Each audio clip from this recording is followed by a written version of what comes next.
We actually had a better year last year than we did the year before. And I bring this up because last year I was saying if every school can improve their total enrollment by at least 3 students, we would reverse the trend of decline and actually grow as a system. So if you have 100 openings at your school, we're not going to step on your neck and say you got to fill 100 seats right now, because we also are taking into consideration you need to have quality teaching, you know, you'd have to hire more people, things along those lines. We're here to be realistic with you and try to set small goals. So anyways, getting to the agenda. So we'll talk about the long-term marketing and enrollment management plan and the planning that's going on. I'll give an overview of the training in general, a quick overview of admissions events, and we'll be using the workbook quite a bit. So please feel free to follow along, and I'll give page citations and whatnot, so you don't get lost. Then we're going to have a panel made up of Vince McGovern from Our Lady of the Lake and Rick Boyle from St. Luke's, and we're going to talk about admissions events. And actually, Alicia Sullivan is also going to be a part of that. For Q&A, and I think there was some really good discussions that happened individually afterwards last time, so I want to also leave some time for that, if you'd like. So this is a quick graphical representation of kind of how it's multi-layered in another way. So at the local level, we've got these 4 main categories of best practices. An enrollment committee, which many of you are technically, I would say, an enrollment committee. You're helping the leadership out with marketing and enrollment. Because basically, what we know is the principal can't just do it alone. It's a lot. In addition to what they're already doing, it's a lot. Secondly is the Parent Ambassador Program, and we talked about that last time. It's the intentional use of parent volunteers to influence enrollment.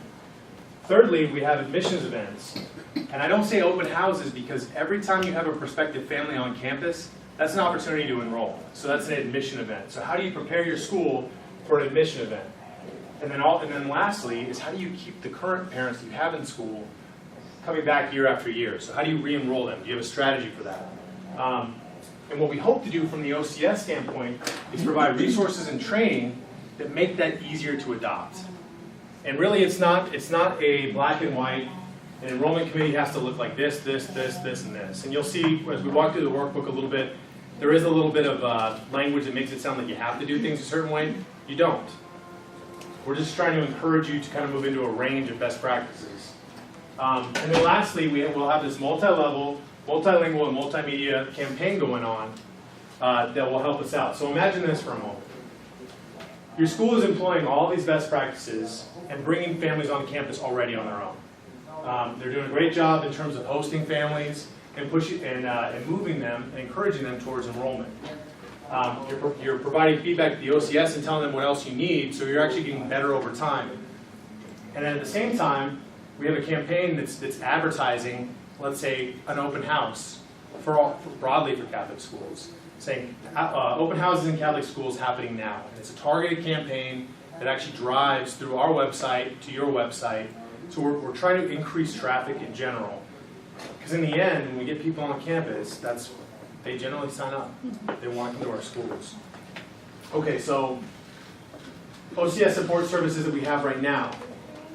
So the enrollment management training, what we're doing right now. The snapshot, the workbook, and other templates and guides. So we'll go over it, but eventually my vision is for an online portal where you can go quickly to whatever you need help with, but then also accompanied by a video, maybe a 5-minute clip of a principal talking about a best practice and how they adopted it and how it improved their school. A centralized marketing calendar. I talked about a specific time period where maybe everyone has an open house. Ideally, I'd love to have us have an open house in the fall and an open house in the spring within maybe a month and a half, 2-month time frame, and we're advertising inside of that, but driving, you're actually incented by having that open house at that time. We want to help improve service providers, so we've done some work with websites so far, and I think we've got 4 or 5 schools that have gone through that with us. But we'd like to increase the number of service providers that we can help vet for you. So if you need help with websites, social media, let me know. Because in the end, it's all about responding to what you need. We really need to do that if we're going to be successful at this. And then the Western Washington campaign. So the local priorities, I'm going to go into this a little bit more.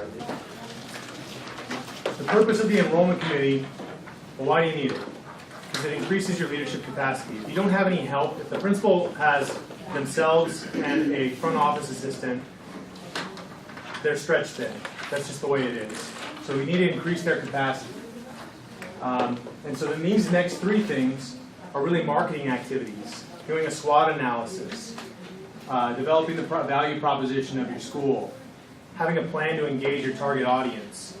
And so it's really kind of easier said than done to say that you need to have this team.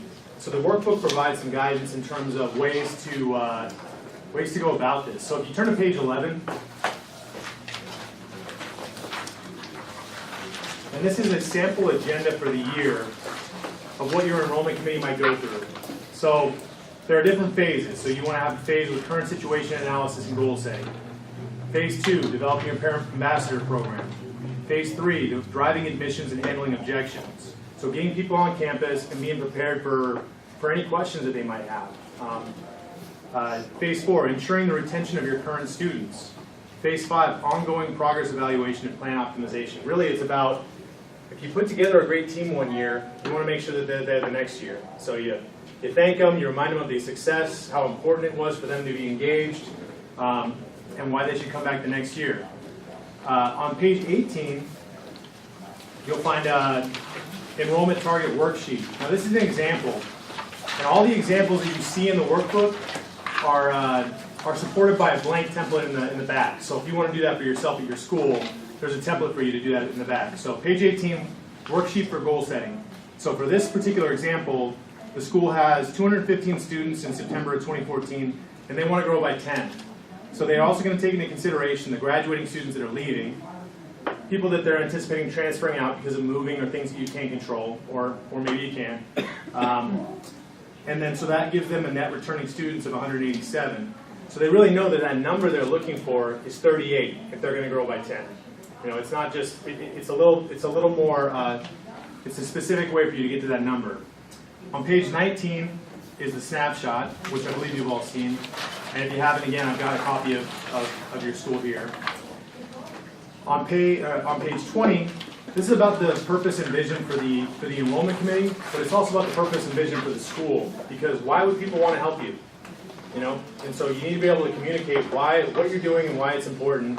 And I think that's very easy for some people, and for others, there's some help that's needed. So, I mean, that's another area where perhaps we can bring in some experts to talk about vision and how to develop a vision for your school. On page 22 is an example of SWOT analysis. And again, this is just an example of a hypothetical school, and in the back there's another template to help you out if you want to do this on your own. Let's see here. And all along the way, if you look on page 23, there are these arrows. All these arrows are suggested questions you can ask during the meeting to kind of keep the conversation going and to keep it productive. So there's really a guide in here about how to lead that team through the year. And again, you don't have to follow it to the letter. In fact, as long as you're moving in that direction, we're happy. But let's always try to take that next step. Okay, so let's see. 27 is a target audience map. 28 is a communications map. And I do want to say that all this looks like a lot of work, I know. And I think what's going to be helpful is the information that we get from the broader survey that's going to help feed into this for you as well. So the enrollment committee does marketing activities, or I like to call marketing activities. And so there's 3 different kinds of activities in the workbook. There's marketing, so the enrollment committee. There's recruitment, which are parent ambassadors and admissions events. And then there's retention, which is re-enrolling the current families. So the next part of the workbook, and we're just going to continue to kind of go through it here. On page 31, you'll see recruitment principles. So entry points, focusing on your entry points is critical. Making sure you have a welcoming and accessible environment. Personalizing a visitor experience and following up. Promoting the vision and the value proposition for the school. And then tuition should never start or end a conversation. So for parent ambassadors, there's a guide that starts on page 32. We talked about parent ambassadors last time. Passionate, credible, and connected people that are advocates for your school. And why do you need them? Well, we talked about this. They're the #1 marketing tool because they're happy parents.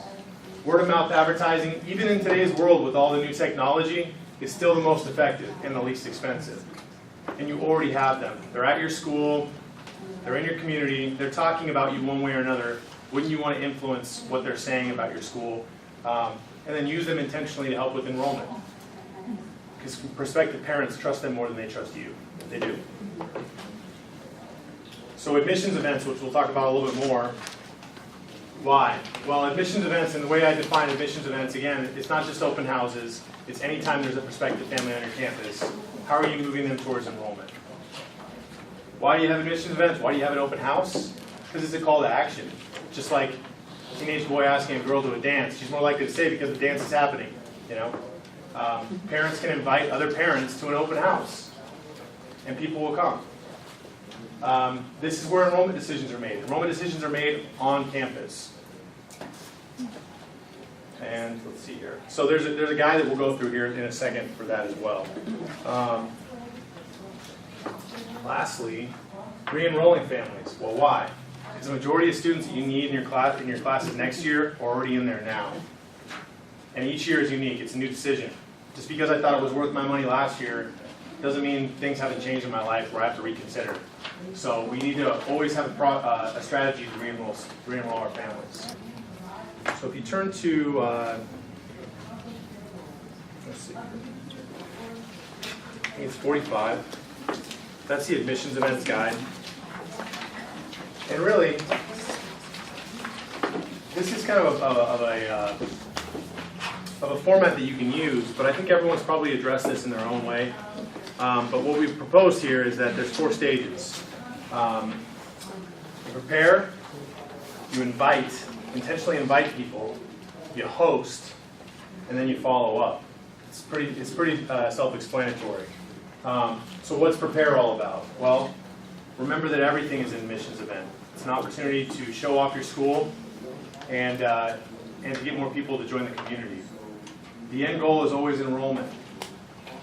One open house is not enough. You want to activate the community in terms of you want to bring other people into the fold and use them intentionally to help organize, plan, execute the open house in the admissions event. You want to be prepared for questions. And there's in the appendix of the workbook, there is actually a sample frequently asked questions of prospective families. And that's one of those areas where I would love to get feedback from you all. What are some questions that you need help answering, or what do you not see on that list in the appendix? You want to have marketing materials available, but then also enrollment materials available, so a packet. And then you want to make sure your staff and faculty are involved. And then you want to invite. So you want to invite your current community so that they can help spread the word. Identify prospects. Is this from the baptism list? Do we know that there are new parishioners in town? Have your parent ambassadors identify people that they can go after to invite. And then general advertisement. And there are cost-effective ways that I've seen schools advertise their open houses. Does anyone want to give an example, for instance? Sure. Well, one thing I would add to the identified prospects is we have a button on our website that asks people if they want more to sign up for more information. And I have a chunk of people that I send through Constant Contact. Great. And they are all considered prospective parents until they drop off themselves. Sure. And then I go through and I convert them to current parents if they enroll. But it's a great way to easily connect with people. And I used to do postcards, and that way, if it's snowing, I can send them, Yeah. an email right away. But we get a lot of our prospects just off of the website. So you have a button. And we have a button. people just sign on. And they can say what grade they're interested in, if they want a tour, et cetera, or if they just want to receive information from us. That's great. And you can track if they're opening your emails or not. Yeah, and I can see links. when they drop off. Yeah. I get unsubscribe. So Do you guys use Constant Contact We for do. anything else? we don't. Okay. We're considering some other things, but right now we just use Constant Contact. Great. I just put on here, and there's more explanation of it in the workbook, but social media, parish bulletin, for instance, canvassing. Some schools have a lot of luck with canvassing, or even just putting up posters at local businesses not too far away, and then making personal phone calls. People appreciate being invited, and if you can organize your parent ambassadors to do that, that's great. And then host. I've got a performance right here because it really is. You're performing now. You're welcoming them, and you're showing off the great things about your school. you have empathy for the visitors. You're taking into consideration what they're going through as they're coming from their home to your school and then all the way back to their home again. What are they going through? How are they viewing the school? You want to employ the best practices that we know about. For instance, if you're giving tours to a big group, make sure you take them to the things that they care about, that they're going to care about.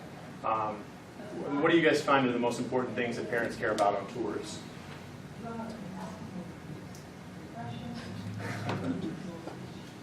Walking into the classroom, seeing Okay. the students. That's huge. Yeah, because that puts them in the mindset of seeing their own child there. Yeah, I think that's actually the biggest, really.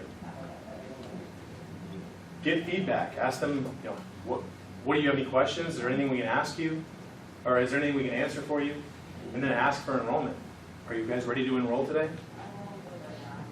Follow up. If they left and they didn't enroll, or even if they did enroll, the principal, the staff, parent volunteers, follow up, thank them. Ask them if there's anything else that we can answer for you. If there are any questions that they have. We found in the marketing resource survey last year, this is a really hard thing to do because you have people come through and who follows up. So I think this is one of those areas we can talk about what's working for schools in terms of follow-up. We can also have students follow up. That's pretty effective sometimes. And then I say reflect because, what was positive about an event? If we're talking about an open house, what was positive? What can we improve? Solicit feedback from volunteers and staff. Ask touring families for feedback. Ask your parent ambassadors for feedback. And keep track of the efforts. Last year we used a bulletin and we got X amount of people. The year before we did social media. What are the different tools that are working to draw people to your school? So, do you guys have any questions or any comments based on what we talked about? Sure, Michelle. You know how you're saying everything's an admission Yeah. event? I would add, off my email list, I invite people to our cultural fair, our science fair, and our middle school musical, and I usually give them a free ticket to go to the musical. That's a good point. And I say, this is a great way to kind of just see the school in action without really being on a tour. Right. And I don't know, how many people, but we do usually get people to the musical. Yeah. And It's a great point. In fact, Kristen Moore up at St. Mary Magdalene, she categorizes, because she raises money for them as well, and she says, you have fundraising events, you have community building events, and you have just events to, show off the school. So, Can I ask a quick question? oh, sure. So when you were talking about open houses and having multiple during the year, and I know what used to be is we had our open house all that Sunday half of schools week where those kids are not in the classroom, the teachers are there to ask questions and all of that. So if we're moving towards for sure doing more throughout the year, and I do a month, every month a tour, and parents come in and they see the classrooms, but there's no interactions with the teachers. Are there other schools possibly that are taking a day and saying, on this day, parents are going to be coming in and they stop the classroom and you have a planned area that you're going to walk into so teachers and students are available to ask a question or just know that the interruption is going to happen. Because I feel like an open house, to have so many people walking through, you also want to be able to give a good impression of and seeing the classroom but not make too much of an interruption and disturbance to the class. And if this is happening multiple times. Now I've heard of a during school open house this year. I think St. Paul did one, and I don't remember exactly if it was closed or open that day. Has anyone done a during school open house? Yeah. Do you guys mind talking about that real quickly? I'm going to talk later. So. Yeah. Oh, okay. We do during school Okay. because I think it is important for the parents that are coming in to see the kids in their uniforms doing things. And this is my first year at St. Charles, but last year they just had certain days parents can come. Okay. If I have a prospective parent call me and they can only come on a Tuesday and our open house is on a Thursday, I never turn a customer away. Right. I came from a sales background, and so I've told our teachers, you know what? You don't have to do anything special on an open house. You are on every single day, and I'm proud of what you do. Right. So don't feel like it has to be a special day. Now, if they come in and they have 25 questions, I wouldn't, then I would show them the classroom and come back and answer those. Right. But really, every day is your opportunity to have an open house. And we find it really works better if the kids are there. We walk in a classroom with the teachers in the middle of teaching. We don't introduce them, but Yeah. some of the teachers are particularly good at coming over, so they'll come over and introduce themselves. And I have several classes where they identify a student ambassador who comes over and introduces themselves and talks about what the class is doing, which is amazing for parents because they think, oh, look at this child, my child could be doing that. Even if they mess up, they're amazing ambassadors. Right. So, absolutely. That's great. We didn't have as much luck with the open houses during the week as we did on Sundays during the following church. And we invite all of our families to come. And that actually works out really nicely. It creates a energy there. We had multiple families come that work during the week, don't have a chance to say hi to their teachers, the kids' teachers and all that, and they end up turning into ambassadors without you asking them to be, and them feeling like it's another volunteer thing they have to do. And then we do shadowing days. So our shadowing days, we haven't had a single child that's come in for a shadowing day that they haven't signed up. So after open houses, we schedule a specific day of shadowing for the following month. We have the people at the open houses come in and shadow, and then we sign up every child after their shadowing days. Today's actually one at our school, and we have 4 kids shadowing. All ages, All ages, even yeah. kindergartners? We don't do that. We don't really have any requests, so I would say it's more older. We haven't had a request for a kindergartner. They typically just sign up from the open house. So the request has been, I would say, 2nd grade on at this point, 2nd through 7th. Do they shadow all day? They do from start, they drop just off the at student? 7:45 and they pick them up at 2:45. They meet with the principal afterwards. They sign up for their assessments at that point if they're interested in joining the school. Wow. Because we do a testing and assessment prior to enrollment. I do that for middle school students Uh-huh. and have incorporate the assessment as part of the day. You can do that if you know that it's already in that direction. Yeah, how do you handle, because at the primary level, like that's where We schedule the assessment after. We don't usually handle that during the day. no, how does that, how does that go during the day with the teacher and their They shadow another student, it's fine. We have, right now we have 4 students in one class. Yeah, I mean, we arrange it ahead of time. Yeah. The teachers know it's coming. We make sure there's desks. We make sure we have the specific kids that we want them to shadow with. So they're shadowing the kids that are the best representation in that class, that we know aren't going to create more of a disruption in the class for the day, especially when there's 4 in one class, right? So it has worked out fine. We haven't had any issues with it. And it, like I said, we haven't had a child yet that hasn't come to shadowing this year that hasn't enrolled. So that's showing it's I really have a question. beneficial. Do you, so you have a child that's going to be going into the 7th grade class the following year. Yep. Do they shadow the 6th grade? Are they It with just came up this yeah, year. okay. It's funny that came up today. We have, it depends on the children. So we've gotten a good idea of those kids. We kind of look at, are they shy? What situation are they coming from? And then we make that decision, so it isn't the same each time, I'll be honest, because we have today we have 1 child going into 6th next year and 3 kids going into 6th and 1 going into 5th, and they're all shadowing in 5th because it made more sense. Okay. Because of the situation of the different kids. So it just depends on if, it depends on all kinds of things. Faculty changes possibly next year. You may not want to put them in where someone's leaving. As well as the kids and their personalities and sisters that may be super shy and from another country. You want to keep them together if they're only a year apart, and it just works better. So it's all personally driven. Okay, that's good. Great, well, I think we'll take a break. I think I'll take a shower.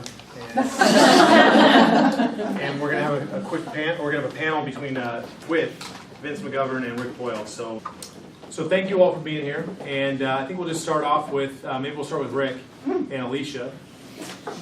How important, of all the things that you can do to influence enrollment, how important are admissions events to your school enrollment?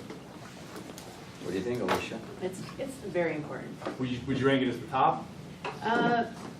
Right up there, yes. Okay. Yeah.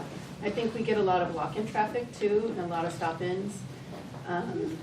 We get a lot of folks who are attending the parish and having our kids do choir and being part of Mass and having a presence. I think that's also up there. But for sure, the admission events are critical. So I'm gonna ask follow-ups, and then I'll do the same for Yeah. Vince. I just want to add one thing to that. Please. I do think they're important.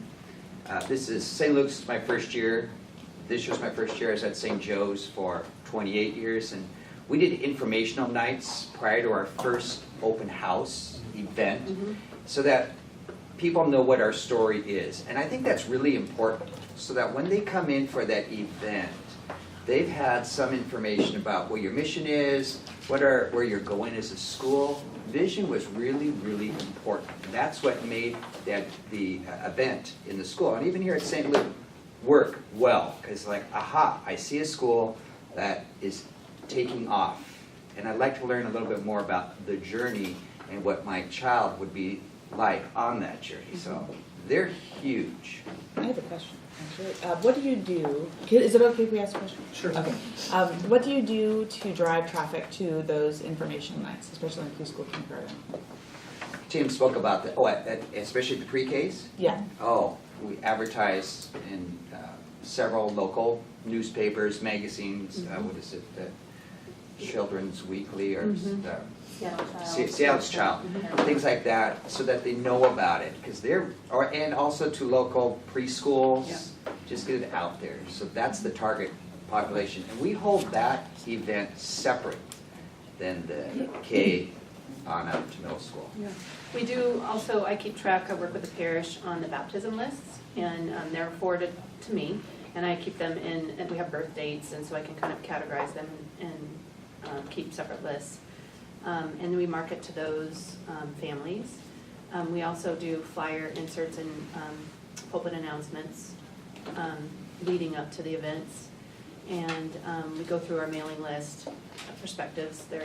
Parents sometimes start early looking at preschool, especially first-time parents. They're really nervous about it. By the time we get to the second or third, they're like, yeah, it looks good, you know. So we keep track of all those. Can you both describe maybe the typical format for an open house and then also for a walk-in tour? Sure. So for an open house and for the walk-in tour, I think it's very, very important to have students there. And they are the major leaders of the tours. We can talk a lot about the school and the vision, which is really good, but the proof is in the pudding. So for the event, I'll have teachers there to talk about some of the programs we're working on right now that flow from the strategic plan or the accreditation, so it's real. And again, it's visionary. And we have examples of students that are doing student work all over the place. And then provide time for questions by whomever's coming in. And then for the event, we will take them by group. So if you're interested in the preschool or the primary grades, middle school grades, kind of divide them up. And then I have students lead those tours all throughout. And that has been wonderful. It's great for the students. And then They're quite good at it. and when the people come back, they're like, wow, this is really great. That's at the event. And then they come up for a student or led tour. They sign up via the web. We organize it. They come in. I give 2 student ambassadors the sign to these people, and they go out and they take the tour of the grade that they are currently in, and then the next grade, so they can see, again, visionary, where's my child going? And I usually have middle school students take them on this tour, because that's the end point. And the students at St. Luke, and I did this at St. Joe's as well, I said, all right, now when you take them on the tour, it's your job at the end to find out something about this family, and in particular, the children that are coming in. So at first when I did that at St. Luke, I didn't prep them on that, but it gives them a little bit of a focus as well. And I did tell them, now you got to find out something about them, like what are they interested in? Because you are interviewing those people coming into your school just like they are interviewing you. And then at the end we have a little debrief, put the students on the stand there and say, okay, tell me about who this family is, tell me something about their children, where do you see them fitting in at St. Luke? And that's really good.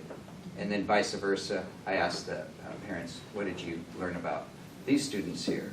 Make sure they talk about the SLEs, make sure they talk about anything that they are studying right now that's in the long-range plan.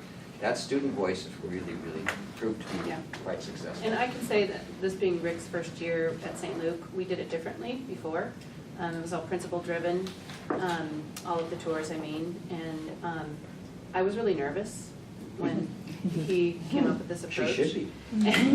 But the kids have done an incredible job, and the outcome of the tours has been really positive.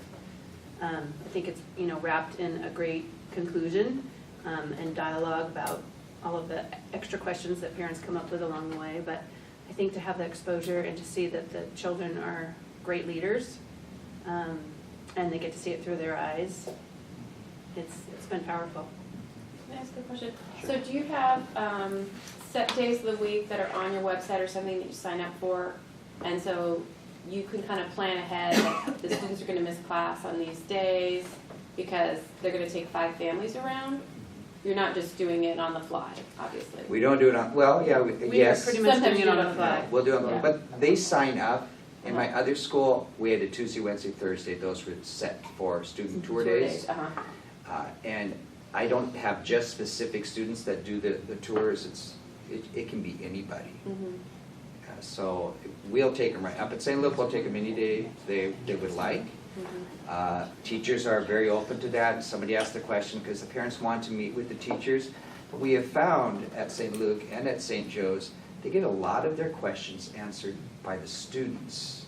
But when they do come into the classrooms, teachers, at least at St. Luke and St. Joe's, they can find some time to come and at least greet them.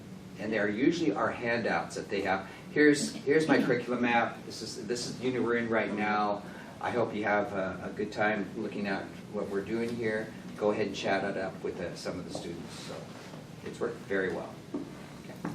Can I ask how you kind of train or prep those students? It seems like they're being given a great leadership opportunity, but you want to make sure they're kind of touching all the points you want them to touch on and doing a thorough job. How do you manage that? I do some prep work on those first days of school. I go into all of the middle school classrooms. I say there will be people that will be coming and looking at the school. What would be some things you would want them to see? So that gives them some focus, and I can see who's going to step up to the plate right away, and I'll take them first. And I'll say, here are some points you should really cover. What does it mean to be a graduate of St. Luke's School? What was your story? What were some things about your experience here that really are sticking? It's really important to have some students chosen who entered the school maybe at the middle level, didn't have the primary grades, because you have some transfer students coming in, as well as those that have been there since they were in the 3-year-old program. So it's getting them to reflect on their learning so they don't have to worry about staying to a script. I do not write out a script. It's the talking points. So Our speech team kiddos are good too. they are. But I can honestly say, I can go to almost any child in the school in our 8th grade class, and it was a big part of our leadership retreat at the beginning of the school year, talking about how do you communicate. It is part of the Common Core, and it's going to be something, it's a life skill you have to have when you're interviewing for whatever. So they make that connection, go, oh, this makes sense. They said, you may be touring somebody that's going to be hiring you. So that's important. So you're kind of selling yourself as well. And so we take time and do that. But I think any child should be able to talk about their learning at any point. And we have found that at St. Luke that some of our best speakers are right down there in the kindergarten, and they want to have some time. And They do have some brilliant things to say. And we do talk about shared airtime. So, and I always have a male and a female perspective. Vince, how important are open houses and other admission events at Our Lady of the Lake, and can you describe the typical format for those? I think I heard someone say this earlier, every event is a marketing event. So I'll give you one example that we do at Our Lady of the Lake. Most of our school masses are held on Sundays. And when we do a Sunday school mass, there are, as I heard someone say earlier, maybe it was you, Tim, the majority of our Catholic kids are not in the school, right? I think I heard, what, 18, 20%? And we have, in Northeast Seattle, excellent public schools. We have a lot of families who send their kids to excellent public schools. But when they see our kids participate in the Sunday liturgy, and then there's events afterwards, it helps me connect with those families too. And I know many of those families, and usually those families will leave the public school and look at us in middle school. So it's nice to catch those kids. Also, it just describes the community as welcoming. Depending upon where you live, every neighborhood's different, of course. The feel of your neighborhood is unique, I'm sure. But in 98115, and I remember Mary Beth Celio saying this, there is a generational turnover. So you see the highest number of school-age kids in the city, and I'm just talking about Seattle. I know there's people not from Seattle here. But because of that, there's people moving in. So you really have to be invitational. You have to be very intentional with welcoming new people. And so having our school masses on Sundays is one way to do that. Having a parish welcoming team that is connected to the school is another way to do that. And then really, when those families come in, the events just seal the deal. So I think you really look at the legwork that gets people in or aware of the school. So again, you talked about admission. We just did our school play. That's just every bit of admission opportunity as is our fall and winter open houses. We do an evening event for preschool, pre-K, and kindergarten, and then we do school day events. So we do not do an open house on a Sunday. I just find that everyone does it on a Sunday around Catholic Schools Week, and so they're competing to go from here to there to there, and it didn't work for us. And besides, there's usually a football game on around that time too.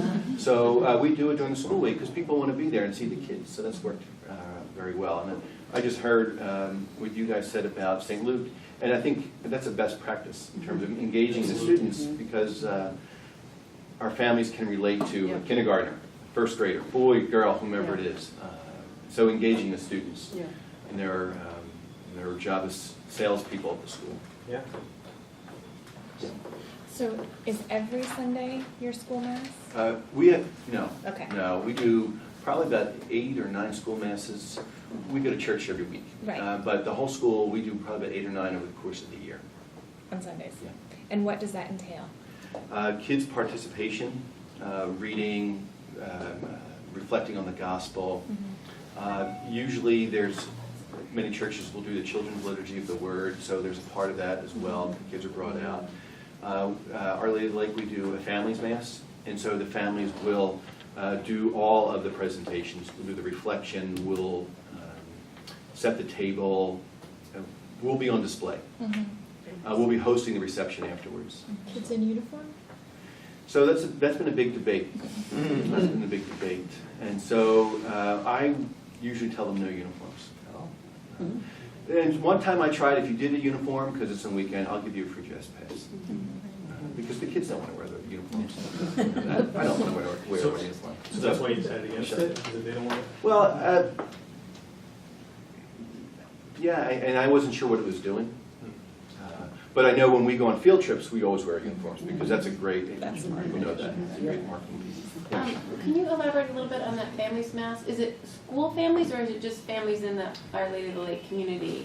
Both. Okay. But it just so happens. Is it once a month, twice a year? How do We you do do usually, I'm trying to remember the schedule, usually once a month, and that's different from the school mass. Sometimes they correspond. But what will happen with the family mass, we'll have our school families because they're the ones I see every day. And not just school families, we have the non-school families involved as well. But as I just described, to get them involved in the liturgy somehow. Cool. And then to host the reception. Are there any other practice events that you didn't already talk about that either you adopted over time or decided to go not using anymore? I think I saw one of your bullets was the goal is admission, right? And I like that, but I know that is not always realistic because not everyone's going to choose Our Lady of the Lake because there's many Catholic schools in Northeast Seattle. In addition, there's 10 public schools, so competing. So I would say not only admission but reputation, because if people choose another school, at the very least, I want them to say, I had a great experience. And then to be able to refer their friends, because you just want foot traffic. So if it is admission, terrific. But if it's word of mouth, that's even better. That's as good. It is. Really quick, what about summer events? So what do you do, anything over the summer? Any kind of recruitment over the summer? New family over the summer? The only thing that we do is, with the new kindergartners, there's a picnic that the teachers put together late in the summer. However, this year, one of the things we're trying is publishing the kindergarten, the new family kindergarten list, and preschool list early, so that they have the summer to do play dates. And we're not facilitating the event, but we are offering a communication piece so that they can call them up and get to know each other.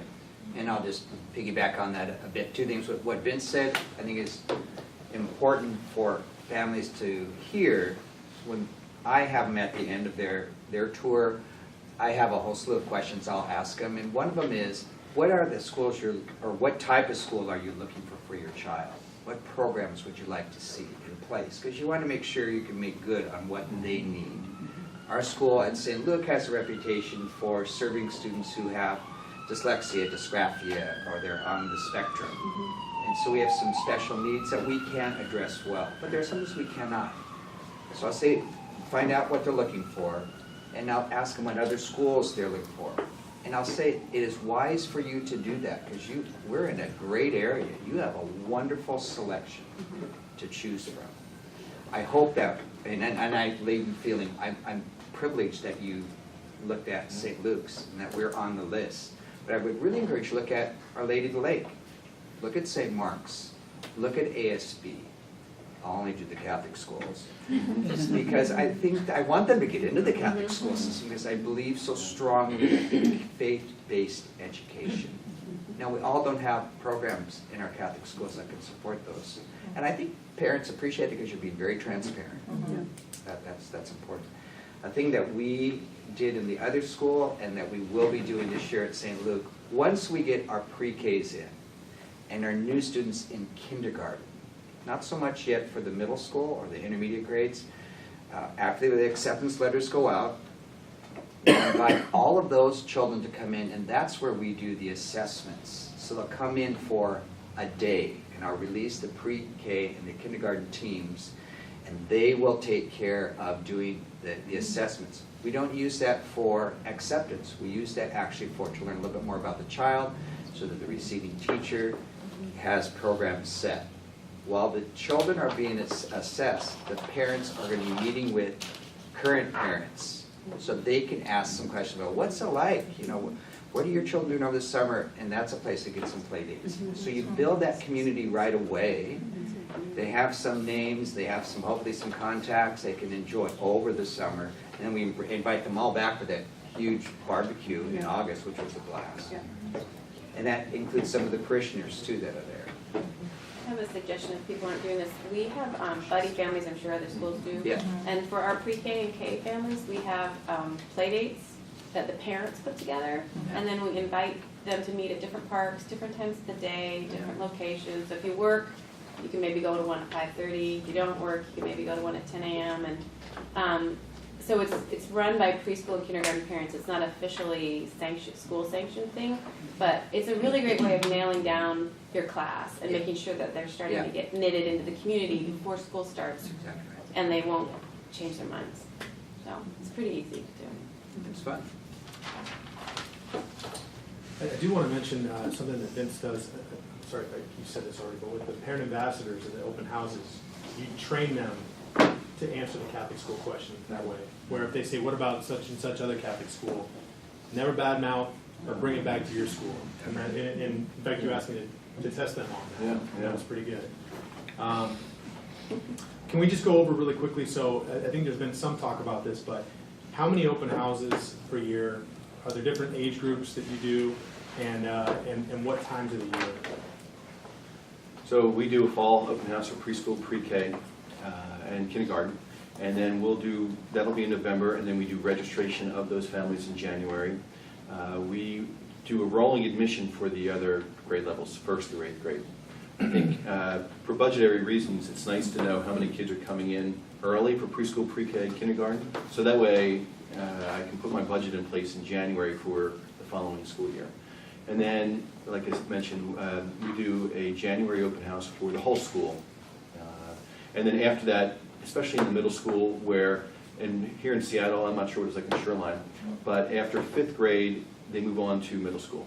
And so those families realize around this time of the year, my God, the end of the year is approaching. We better do something. So that'll happen now until June. So even in the summer. Do you do a separate middle school open house or no? We do not, no, we just do 2 open houses. And both are during the school day? That's right. I'm sorry, one is at night, preschool, pre-K. Okay. Kindergarten is at night. And then the January one is an all-school. Can I ask you about the fall preschool kindergarten? I am challenged that most of my preschool families realize this time of year till August, oh, I have a 3-year-old. So how have you trained them to realize they need to think about it in November? I have 2 kids. Right now, we're trying to figure out what to do with them over the summer. And you know, camps, the sign up for camps come out about 6 months before, and it's panic time because everyone's figuring out where you're going to go. In some ways, I think this is where scarcity and a healthy dose of fear, and I don't mean they realize I better get on it early, otherwise I'm stuck with my child next year. I don't mean to say it that way. But so families realize for preschool, this has been our history. And when we do our curriculum nights in the fall, I say to our preschool, pre-K, kindergarten families, oh, by the way, we're doing an open house on this date, invite your friends. And we're sealing the deal here on January 15th, so you can tell them it starts in November. So. Can I do a sibling survey right away to see if people Yeah. have their kids Coming. Okay, Rick and Alicia, how do you, or what kind of marketing materials do you have when people are visiting the school? Do you have a packet of information, and what do you include in there? Yeah, we do. We've done a lot of work actually in tying in all of our materials. We have a brochure that we put together that blends with our website, that blends with all the other pieces. We obviously renew that every year. And one thing that we are adding is kind of a snapshot overview of each of the teachers' classrooms. It's a piece I'm working on right now, which will, this is kind of something that would get normally mailed out, but we will be adding another piece that would be something we would offer a little more personalized towards each of the classrooms, each of the preschool, elementary, or middle school grades in terms of kind of what's going on in the classroom. With some pretty pictures and things like that. Is that it? You did a lot of stuff. All right, well, what he asked specifically, okay, so I have a few marketing pieces up here. Lisa's done a great job with marketing. Wow. Show your story. So this is a piece that I did for the first time this year. This sort of lends towards what we were talking about with, with the open house. We came up with these little booklets, and so what they are is they're little tear-out business cards, kind of, and we sent them out to all of our families. So it just highlights our ambassador program and our open houses, and I can pass one of these around so you can take a look. So, you know, parents forget, we've got a few layers that we're doing in this vein. We have, as Tim Hunt talked about in the last marketing meeting, we have a referral program that's existed for a long time, it just needed to be revived. So there's a lot of families that don't know about it, and the referral program consists of a free month's tuition. When you refer a family and they register, we don't go as deep as St. Charles does with the whole string of kids. At this point, we're just offering it for one child for 1 month. But this is a mechanism that goes home early in the year. We packaged it nicely so that it could go in the backpack so we didn't have to pay for postage. And that it would reach mom and dad. It's something little that can stay in the car or in mom's purse. And it's a mechanism to tear out to give to other families and say, you know, these are all of our open house dates on here, our cultural fair or what have you. And then we just kind of keep that going.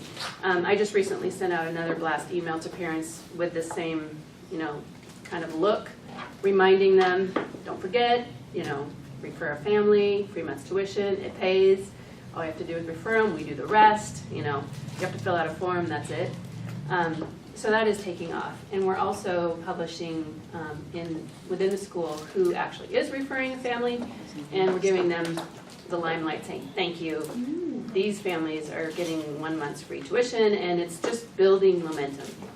And then that package that's going around is our theme, be a light for others. So we use that theme in everything we do here. The flashlight it's a parent gift that we sent home for Catholic Schools Week. So I try to package things nicely so that, as I said, they can go in the backpack and still look good when mom and dad gets it. So it really looks like a gift. I can't think of anything else. Oh, that's good. Same question. Can I ask a quick question? Oh, sure. Yeah. So I'm always so impressed with things that I see from your school and from others, materials-wise. It seems so expensive. Yeah. To print all these beautiful things. Yeah, so this book is was it $600 for us to have printed? Yeah. And actually next year I would do it differently because I think what I would like to have added is a spot where the person could put their name, the referring person, and then we could collect them when they come in. I just thought it'd be fun to kind of track it. This way we don't really get that except for when the referring family, or the family registering puts who referred them. Sure. And then, of course, the referring family is sure to fill out their form and submit that as well. But I think it'd be a neat way to track. Yeah, so it was about $600, and it's gaining traction. I think I want to do it one more year to really see how it builds. But it's another way to get in front of those parents who are your best marketers and giving them a tool that looks awesome and looks, you know, finished and professional. And Who's your yeah. printer? Can you share? Do you use Catholic? So one of our parishioners owns Get Revolution. He's downtown. He's a huge marketing company, and he printed it for us. Can you say one for me? Get Revolution. Yeah. Did they do the design and all that too? I just I laid it out. Okay. So I did all the design work, and he printed it. You know, that's one of those areas that we talked about in the strategic plan a lot was how do we provide something like this for a less expensive amount? And, you know, joint purchasing could be a way to do that. If we all get onto the same company, you know, for design and printing. But the challenge is that everyone has their own design. Yeah. You know, and that's the. Yeah. You know, but if we know if you guys find any, you know, providers, then we can talk to them from the archdiocesan level and try to get, you know, a better discount for everyone. Tim? That's my hope at least. For a future meeting, could we bring our own materials and like share what That'd we be do? awesome. Yeah. For development Yeah. and, or fundraising and marketing? Yeah.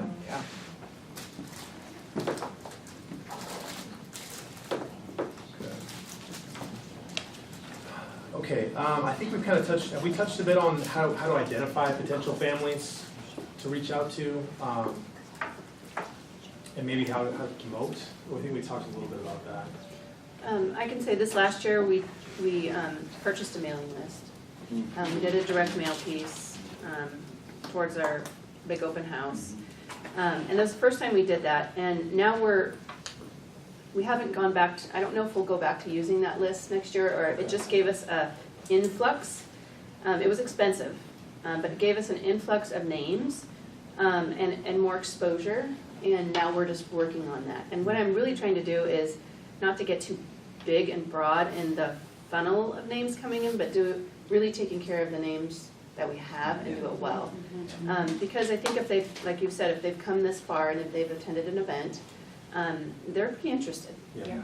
And if you miss, I think the most difficult thing, at least for me and at St. Luke, is bandwidth and the time spent on devoting to following up. So I think where we can definitely improve on is, and build, and what we're working towards is a committee to help do that. To follow up. And I should say, this is my second year at St. Luke, so And then Rick's, we're First. having lots of fun. And a follow-up thing that I'm gonna try with our next ones that are coming through is have the students write that thank you for visiting our school. Because the ambassadors, they just finished with them, they know a little bit about them, and it's very personal. We get a lot back from the families that visited. They say thank you, Yeah. and that's really, really, Yeah. really fun. To that vein, I just want to mention, we have our kindergartners welcoming all the new baptisms to the parish. So the list does come to me, and we don't just tuck it away at that point. We actually send all the kindergartners make these cue cards and a little welcome note in there, and they get mailed. And then with our first communicants, as you know, a lot of them aren't attending the school. And so our junior high kids are, or middle school kids are definitely making these awesome cards where they're designing a picture on the front and writing a personal note on the inside. And that's being presented with a rosary to all of our first communicants. So it's kind of tying it all together, welcoming them through the children, and it's a nice touch. Is that, can I interrupt real fast, that gift of the rosary, is that for students that are existing in the school, or is it all? It's all first communicants. All first communicants being a part of the school and part Yes. of the parish? So it's an exposure piece for families that aren't Existing. aren't as well. existing in the school.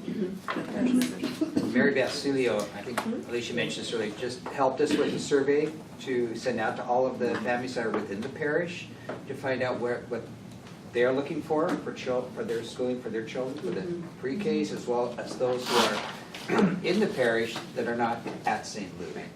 So we sent out how many? We haven't sent it out yet. There's gonna be about 100 of them. We just Yeah. approved it yesterday. How are you sending those? Are you sending them just in the mail, or you? No, it's going out via email. Email. And then it's gonna be on our website, and it's got links built into it, or will have links built into it, where if they're a current family, because we want to capture, as you know, through the parish, not all of the emails are collected. They only have a certain percentage of them. We're looking at about 110 email addresses that are families that are not part of our school, but are a part of our parish. So I feel like even if we got, a few of those. But what we're really digging for is to find out what they value in education for their children, what they know about St. Luke, and where they're going to school and what got them there. What do they value at that school? And actually, Mary Beth had said that we're going to kind of use this as a test piece, and it may be shared with other schools if it goes well. Do you use SurveyMonkey? Do you use No, something? I was. I mean, We were going how- to. We yeah. were going to, but Mary Beth is not fond of SurveyMonkey. So the Archdiocese actually has their own survey mechanism Oh, that they own and operate. So it's very confidential. They can manipulate the data. Mary Beth's been great to work with. Wonderful. Yeah. So Because we've been wanting to do the same thing, and I didn't Yeah. really know where to start. you can do it with SurveyMonkey. I had it all ready to go, and then Yeah. then they said, well, why didn't you contact Mary Beth? And I said, why didn't you guys tell me about it? I know. I'm So glad you did anyway, this. a couple weeks later, so he's like, why hasn't it gone out yet? Because we've really changed it. We've made it a lot deeper. Oh, that is awesome. Okay, I need to call her too. One thing that we've found success in, especially in identifying new families, potential families, young families, families with young kids, I mean. All that dance is right down the street from Lake. It's right next to Cafe Javasti.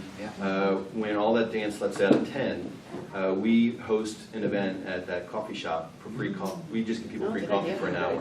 And we have our kids down there, by the way. And it just so happens that the owners are graduates of Blanchette and St. Catherine. Oh. So, and that might cost $100, but it pays off. Oh, yeah. The business loves it because it's business for them and it's Right. attention and it's a win-win. So, think about those things in your neighborhood that if that's there for you. Go out and meet them as opposed to just having them show up. Come to you. So if there's a bookstore, we have done Theology on Tap, and all of a sudden there's people there who have kids that were not part of our event but just joined us, and all of a sudden they're asking questions, and that's what you just want to be invitational. Yes, I like that. That's good. there any other questions? Yeah. We're at 20 minutes until noon, so I kind of want to just open it up to you guys if you have any questions. I've got a couple that maybe I'll end with, if that's all right. So go ahead. I have just something I've observed. We seem to be getting a lot of traffic from families moving in for Amazon. Yes. And other tech companies, and a lot of international families, which I find really interesting because they seem to be more religious than our local Washington families. So I'm just throwing that out there because I'm thinking, how can we grab those people? Because they are, they're from Spain, or they're from Mexico, or they're from Ireland, and they want to send their kids to Catholic schools. I know. Right. So anybody else noticing that, or? Just had to network with people who are family at Our Lady of the Lake who works at Amazon. They just had that this week, as a matter of fact, yeah. Yes. It's happening quite a bit. How do we get them? How can we, word of mouth? I mean, we've had Yeah. some families, once they move here, and then they meet people in their school, or in their jobs, they refer us or whatever, but, Sometimes they're working with a realtor. yeah. And so we Relocation connected- service? Yes, that's Yes, right, yeah. yes. Yeah.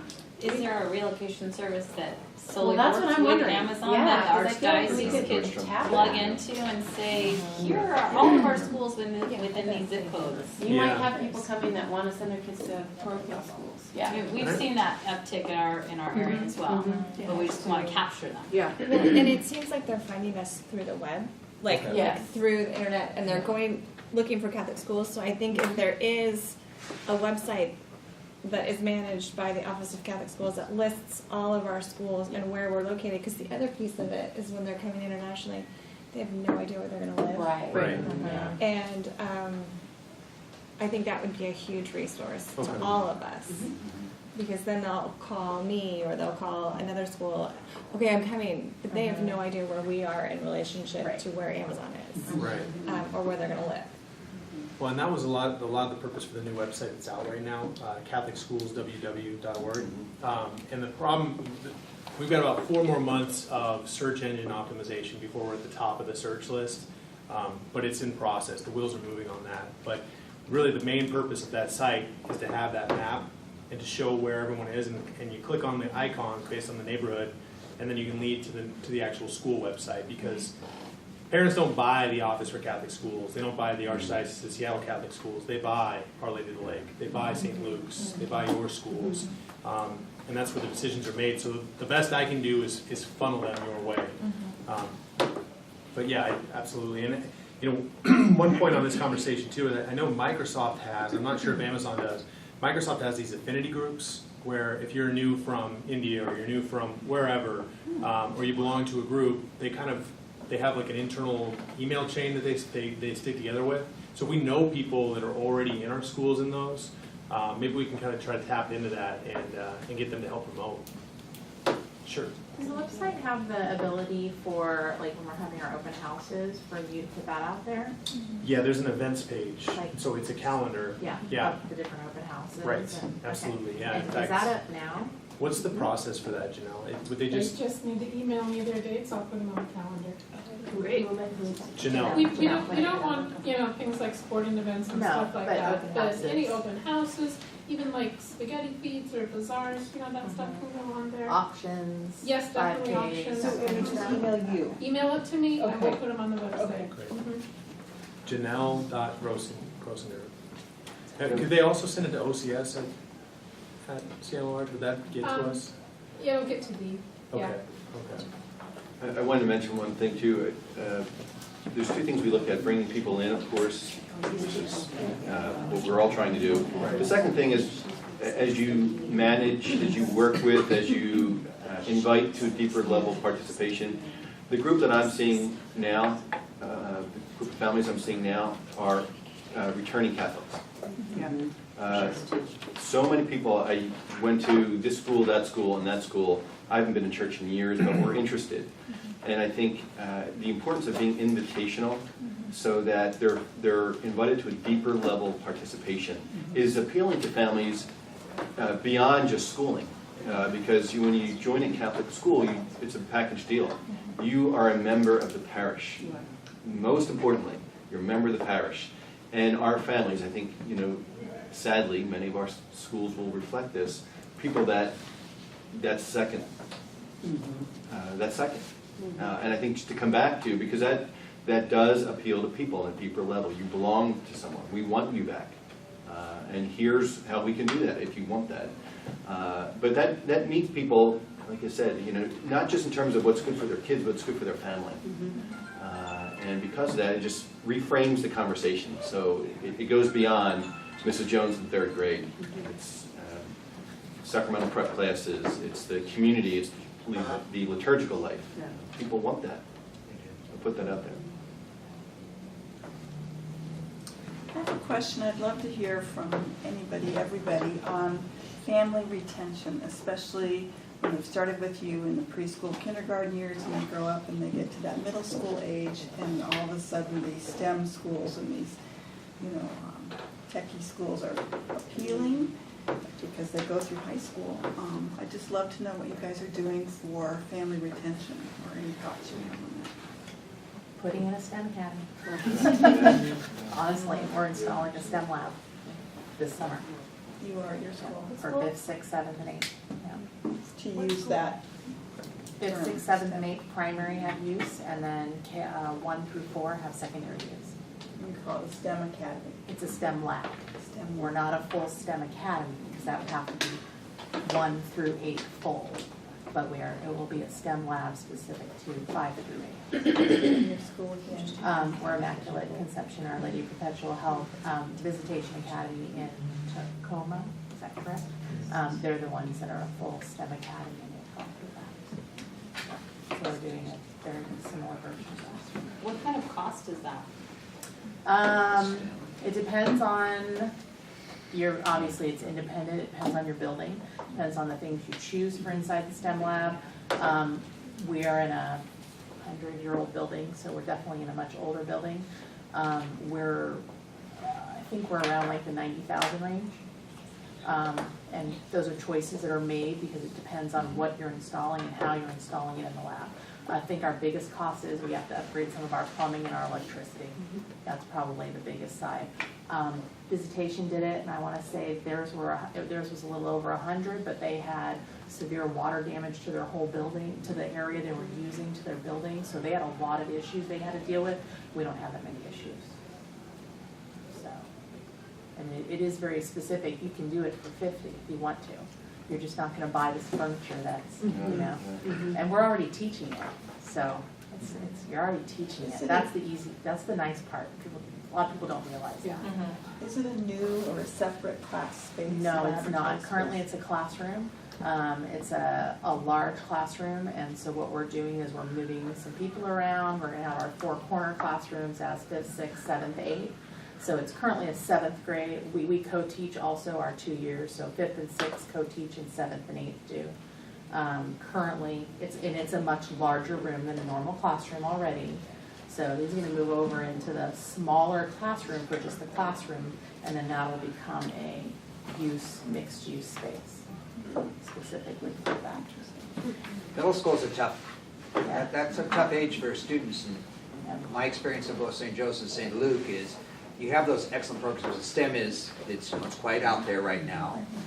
We're looking at IB actually, the IB, PYP, and MYP program because it's an inquiry-based, very rich way to go about teaching and interacting with students in the Common Core. So I think the more hands-on types of programs you have in place is very important. But what I've found in both schools, and the retention rate at St. Luke is really quite strong, because at middle school, you're right, we have excellent schools in Shoreline and Edmonds in primary. It's the middle school that's like, oh my gosh, I want to pull my children out of the public school and put them into the Catholic school. And you say, well, how come? Well, because you know how to take care of them. Well, you have to have a program that deals with the social, emotional needs of early adolescents. And that's what I hear parents the most want in schools.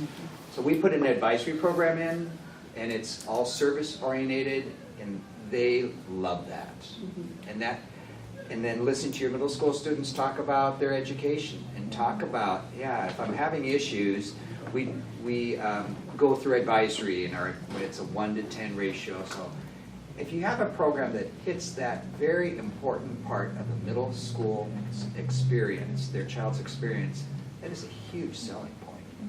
So I love STEM, and I love ID, and I like the Common Core. But then what does that look like for this emotional piece? Because you could have the absolute best program in the world, but those children are bringing in some pretty difficult emotional issues. You have to address those. be strong on that, Yeah. he's right.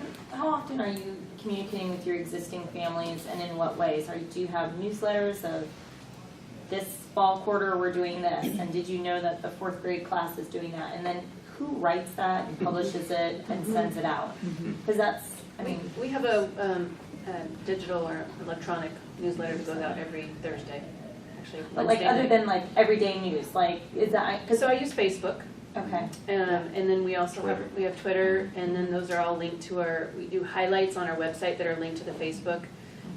Facebook that's linked to the website, it just helps with your volume and traffic and driving your numbers up so that when they go through the search engines, your name pops up.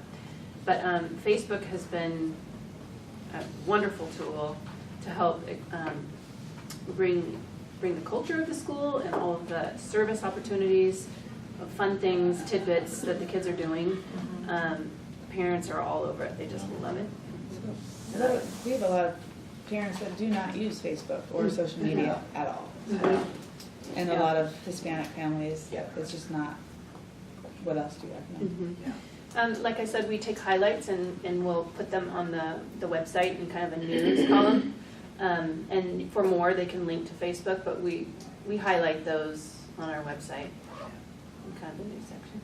We have similar to that. We have both. So we do the website, but we also do a newsletter, and our newsletter is pretty extensive because it goes through a lot of those events and things, because we have a lot of families that, we have several that don't even have computers. Yeah, us so too. They're not going to have that. I swear the ability. feedback I get from 75% of our families is, I do not read the newsletter. So I want to find out a way of. So put in there, the first 10 people that do get a Starbucks card. Right. You know, It's true. or what Free we dress have too, 'cause pass. you're right. You are. You're right, it's really challenging. Well, I mean, even that, I mean, that's just driving, I mean, the same people to go get the Starbucks that already reads it, but. But they tell people. But how, what's the layout? Like, what does it look like? See, you gotta make it interesting. Yeah, and Yeah, you have to follow that's what out I want. that. How You have can I to fix make that? I think you need to meet people or interact with them 7 ways, that's what I heard. Yeah. So there's the face-to-face. We do curricular events, we do publishing parties, everyone comes in, and as we do publishing parties, we tell people what's going on. So they want to come in and see their child put on whatever it is they're doing. And when they're there, I'm there. So, and then there's other materials that we give them as well. Social media, you talk about social media, the Wednesday letter that we use, drop-off, I'm trying to think what else. We do coffees for parents. We do parent ed nights. You know, if you can do 7 ways to contact people, then you're getting a majority of your population. Those other people, They're gonna be yeah, they have to show some level of desire. My favorite part is, well, I didn't hear about it. Yeah. Why don't you keep your website fresh with lots of pictures of what's going on? Yeah. That's really important. That's a #1 reason why people do not choose schools, because they go to the website and like, wow, very good, and then they click on the teachers. That's what I tell teachers, I click on their webpage and it's like, welcome back to school, and it's March. 2012. Yeah. What are you thinking? And it has the wrong date. I was like, holy moly. So we always tell teachers to freshen it up, always. Another place that we found some success is at the weekend masses. You know, if you can get, we have a great pastor, he's phenomenal, and so he really promotes the school. But if we can tell our story there as well, or at the coffee and donuts and have kids showing what they did at the speech tournament, or wherever, the garden to table program is coming on board, that's another place there's a large population of people. We've had great exposure at Mass too, just by bringing the kids in to sing. Oh, yeah. The choir, and Rick has worked with all age groups, so they are all being trained as we go this year. I know my sons enjoyed just working with Rick on the 3rd grade choir and having the opportunity to perform. So it's keeping it fresh and having them, you know, in front of the parish in different ways. I think we're gonna do last question. Okay, great. Yeah. So I just want everyone's input. We've had the same newsletter problem, and actually I write it so it's a constant battle, but we publish in print twice a month and email twice a month. And I am finding, I think, most of the people Yep. on the email one are getting it on their telephone. So anything that needs to be returned to the school, it seems to be a bad medium to send it on the email weeks. And what I've been finding lately, we also have an HFK info email address, and I've been finding if I send out a request all by itself on that, I will get in a 24-hour period more than, like, say I had asked for a month in paper. So I'm thinking that those little bursts Yeah. for important things are the way to go. So who's doing the bursts? What medium are you using? We have had people in the past like count up the emails we send them and say, you are sending out blah, blah, blah. Right. So I don't want to overdo it too, but we are finding that you take one thing, you give them one action, and the response is phenomenal, but it's very in a 24-hour period, and then that dies off too. So who's doing that, and what are you using? Are you just We using email, email? Or? we do an e-blast on Tuesdays, so if you have something specific, like right now we have the auction, so on Tuesdays, you're getting a lot of auction action, and it's buy your tickets, this, that, and so that email blast is short, and it drives you straight to the website, so for more information, so you're not reading this whole long list of things to do, it's sending you to the website, which is always supposed to be updated. That's every Tuesday you get an email blast, so that's just one area. And then every Thursday we publish like a newsletter, and that is that goes out. But again, it's a quick. The EFC is posted. Go to the website to see it. So it's a reminder to families to go to the website. What we found is that a lot of families, when you need something returned, you have to give them something in paper. So there's a packet that we will send home probably like once every 2 weeks, a stapled packet. So if there's auction tickets, if there's raffle, if there's paperwork for something coming up that you need information, signing up for whatever, if they have to fill it out and return it, we always give them a copy because they will not download and print and return. Not many. So, but it goes together in one piece because then you're not giving it to the teacher something on Monday, Wednesday, and Friday. Send this home, send that home, send this home, because that can be a lot of work for teachers as well. Well, we're at time, so I want to thank the panelists, please.